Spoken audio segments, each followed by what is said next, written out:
Let's talk about guilt, like TV shows and any like piece of art that's like your guilty pleasure, like what you like, you know, like what you like, dude, and that you stand by, but you get clowned mercilessly for liking, you know?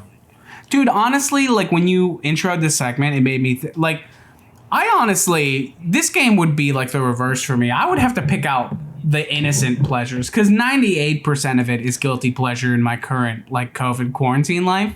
I mean, it's just I don't actually watch or listen to anything with merit anymore. Okay, wait. So what this is something you stand by as a valid piece of art. So not something that you watch and you like know it's bad for you, but it's something that's like, I really enjoy this and I think it's like, I don't think it's trash.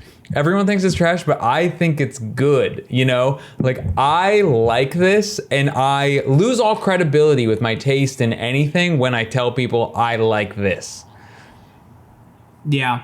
All right. Do you have yours? Because I'm ready. Dude. Yeah. You know, one could be, you know, I'll stand by the band Fun. Oh, you know, Fun is awesome. That's certainly... Both albums, but dude, it's kind of lame as hell. Yeah, they are good, dude, but it's kind of lame as hell to tell people that you think it's good. You know, especially when it was like peak popping. What was it? Some nights. Yeah. When that was like when that was peaking, you know, maybe that's too much anxiety in my head, but I was like, I can't tell anybody I'm into this band. Like I'll lose all. Well, okay. Maybe I just thought it was too cool. I don't know. That's all a guilty pleasure is people thinking they're too cool for something. That's really what it is. I mean, okay, so Fun, the thing about Fun was their first album, because they were a band called The Format, who I was a huge fan of. That guy's from a band called The Format, all right? Nathan Bruffield or something like that. And I loved The Format. And then this dude in Atlanta showed me Fun period. Their first album, and I was like, it was like The Format, because I love The Format, and I listened to that album, and I'm like, dude, Fun is better than The Format. That first album with Not Some Nights, but one before that, dude, they are good. But that first album is even better than the one that fucking popped, dude, that exploded. Yeah, it really did pop. That album was huge. That one had, for a very short period of time, it felt like, but I'd say summer, you know? How nostalgic is that? Thinking of listening to Fun, playing over the speakers at the mall. I'm standing outside trying to hawk phones to people with bad credit. Oh yeah. It is nostalgic for me. Is that what? Is that your? Actually, that's how That's where you were. I remember standing outside. I would. That's exactly where I was. I was standing outside the gates of a Radio Shack, looking into a Foot Locker, listening to, you know, Some Nights. What was the big song? I don't even remember. I'm bad at like song. It was Some Nights. The main one about the dude who like fucking roughs up some chick at a bar.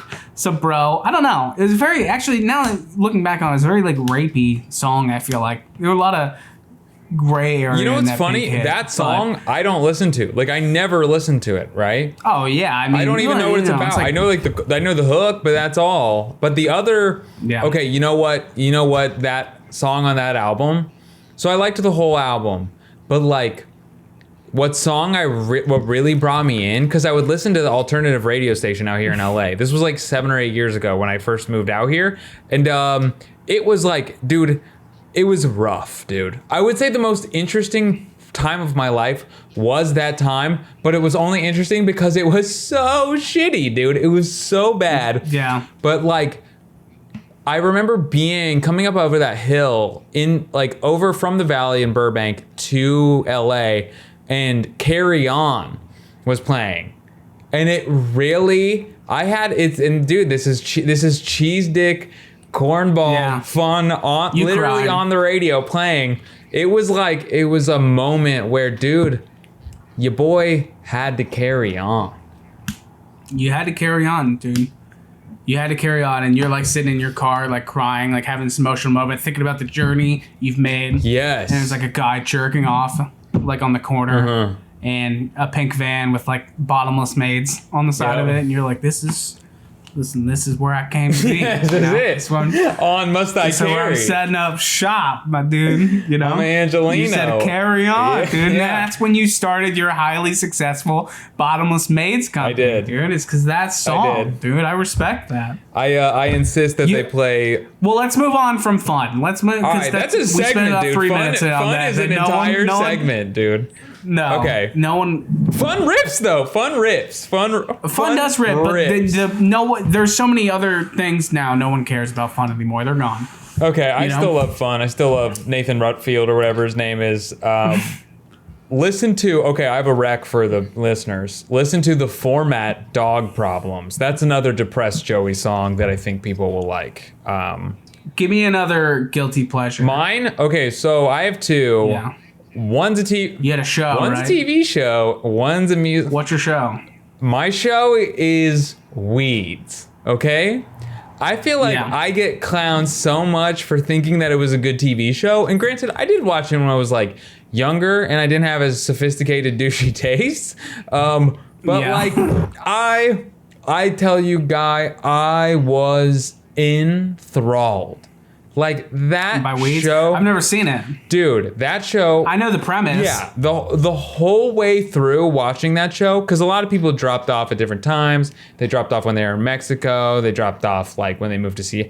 And I for me, dude, I was there with Nancy the whole time. I didn't like most of the characters on that show, but I was there for it. And Guy, I like Weeds, man. I think it was good. I stand by it, and I enjoyed it, and that's all I really want from entertainment. That's, like I said, dude, we live in this constant age of paranoia now where you feel like you have to, like, defend all the things you enjoy. Like, we have to make a hot take. I enjoyed this show. I don't care what anyone thinks. I get it, though. All right, well. I'm trying to think what my show is. It's probably Degrassi. God, dude, I love Degrassi. There you go. That was a good show, dude. It was a good show. And it was, listen, was it weird, teenage, like, melodrama? Yeah.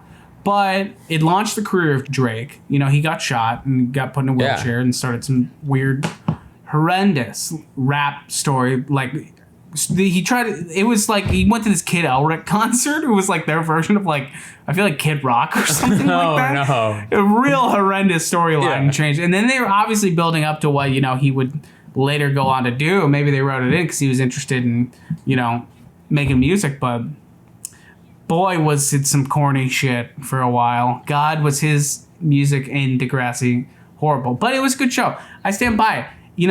A Canadian show. Took a few more risks than you might see in an American show. Okay.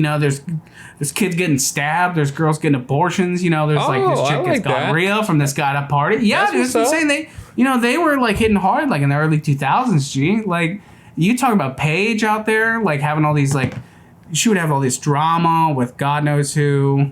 I don't remember the characters now. There was this kid JT who was like the whitest kid who could ever be fucking conceived by a studio. Mm-hmm. He straight up got stabbed outside of a party.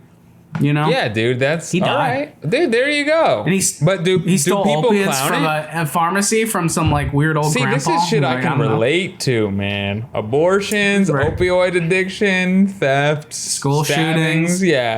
Do you want my one more guilty pleasure? What's that? Okay, because we got to stay on it. My other one is, and this is what I'm really passionate about. I like Macklemore, and this is the one I get the most guff for because I think he's good. I like his music. I think it's fun. And it's not even like, it's a guilty pleasure. I'm like, dude, Macklemore speaks to me. Like, I've seen him live. Well, here's the thing. I'm being honest with you right now. I could not tell you one Macklemore song. I couldn't spot it out on the radio if someone played. I couldn't. But it's one of those things to help make your point as a guilty pleasure.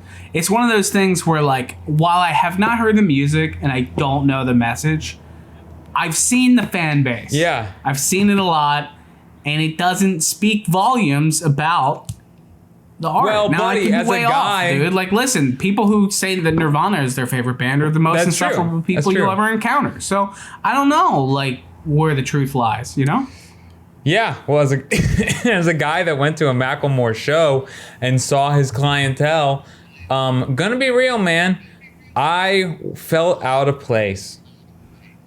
You felt weird? I did, sure did, but Why? Why'd you feel weird? Because it was a lot of children with their parents.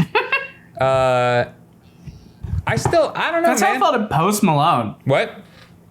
That's how I felt when I saw Post Malone. When did you at a see? festival Oh, you one saw him at a time. festival. I saw him at Bunbury in Cincinnati like 2-3 years ago, and it was like kids. It was weird. That is weird. It was like it wasn't. It was. You know what it felt like? It was like you know, people like to talk about how like the Beatles were like just literally like teenage girls just like going insane, like fainting. Literally children were like their fans, and that just never really goes away. Like, kids got to be fans of something. It doesn't matter what year. It could be 1962. It could be 2017.